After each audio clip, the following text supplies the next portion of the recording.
நமஸ்காரம். சரணாகதின்னு சொல்லும்போது அது ஒரு புரிதல், ஒரு அறிவு, ஒரு விதமான ஞானம். பெருமானைத் தவிர மற்றொரு தஞ்சமில்லை, அவரே கதி, புகழ், உபாயம்.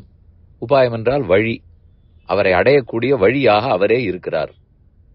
என்னிடத்தில் வேறு வழி இல்லைன்னு புரிந்து கொள்ளுவது, அதை வேண்டுகோளாக வைப்பது. அதற்கு அடிப்படை தேவை இந்த ஆத்மா அவனுடைய சொத்துன்னு புரிய வேண்டும். உடலை காட்டிலும் வேறுபட்டவன் தெரிய வேண்டும். அவருக்கு தாசன், அவருக்கு சொத்து, பகவானுக்கு அடிமை என்னும் தெரிய வேண்டும்.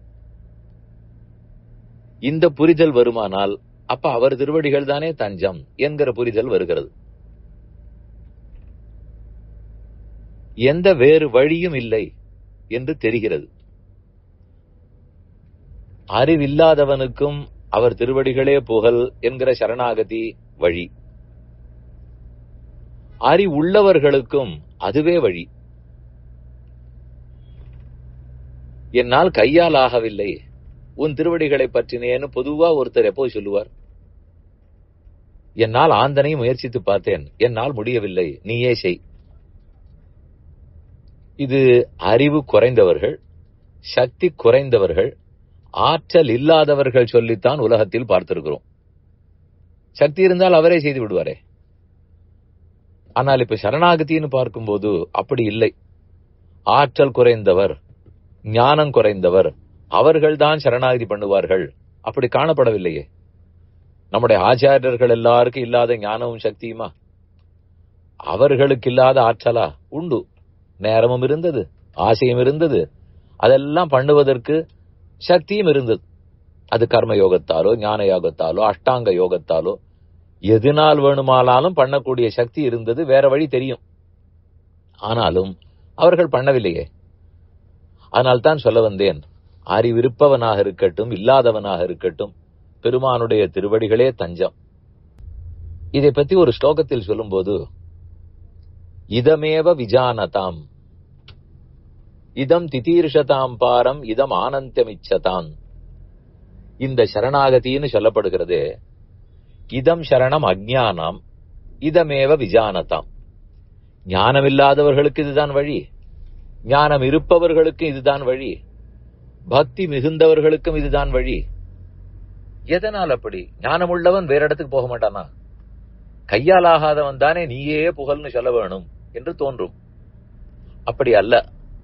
வேற எந்த வழிக்கு போனாலும் கடைசியா முக்தி பெறுவதற்கு பெருமானிடத்தில் தான் வர வேண்டும் என்று இருக்குமானால், ஏதேதோ வழிகளை பற்றி கஷ்டப்பட்டு நாள் கடத்தி நேரம் கெட்டு போய் கடைசியா அவரிடத்தில் வந்து சேர்ந்து நீதான் கொடுக்க வேணும் என்று வேண்டி பெறுவதை அவர் மூலமாகவே வேண்டி பெற்று விடலாமே. அவரே அதை நமக்கு கொடுத்து விடுவாரே. அதனால் தான் அறிந்தவர்கள் கூட மற்ற வழிக்கு போவதில்லை.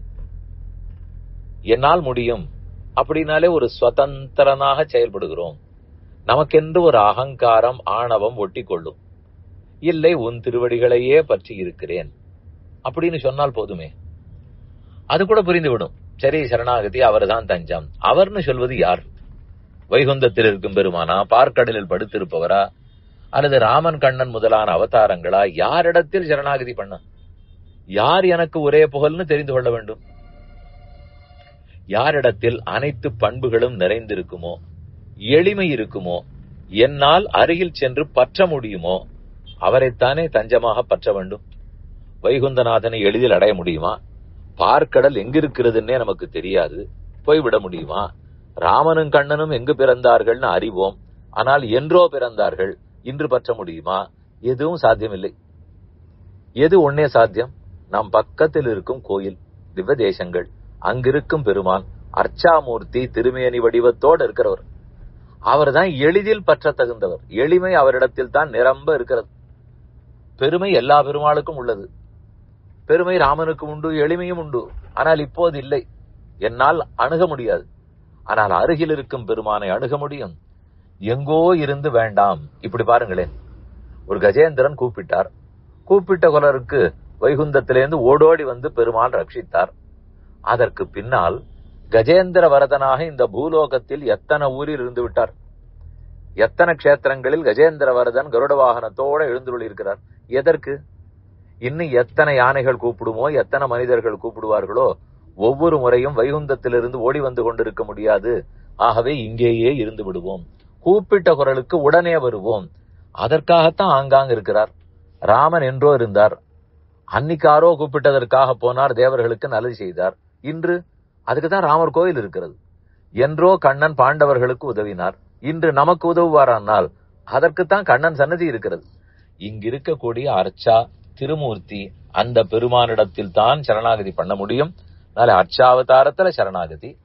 அதே போல அறிந்தவன் அறியாதவன் எந்த வகையினருக்கும் அவர் திருவடிகளே தஞ்சம் என்பதுதான் நிற்கும். சரண்யம் சரணம் யாத்தாகான்னு மகாபாரதத்திலே சொல்லுவார்கள்.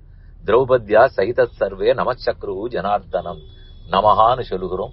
தஞ்சம் புகழ் உன் திருவடிகளே வழி என்றிருப்பது.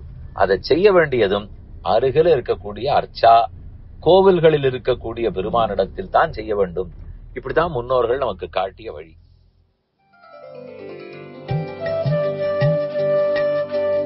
இந்த என் பணி ஆடியோவை உங்களுக்காக வழங்கியவர் வேலுக்குடி ஸ்ரீ கிருஷ்ணன் சுவாமி. இந்த ஆடியோவை தினமும் உங்கள் மொபைலில் பெற கிஞ்சித் என் பணி KINCHITENPANI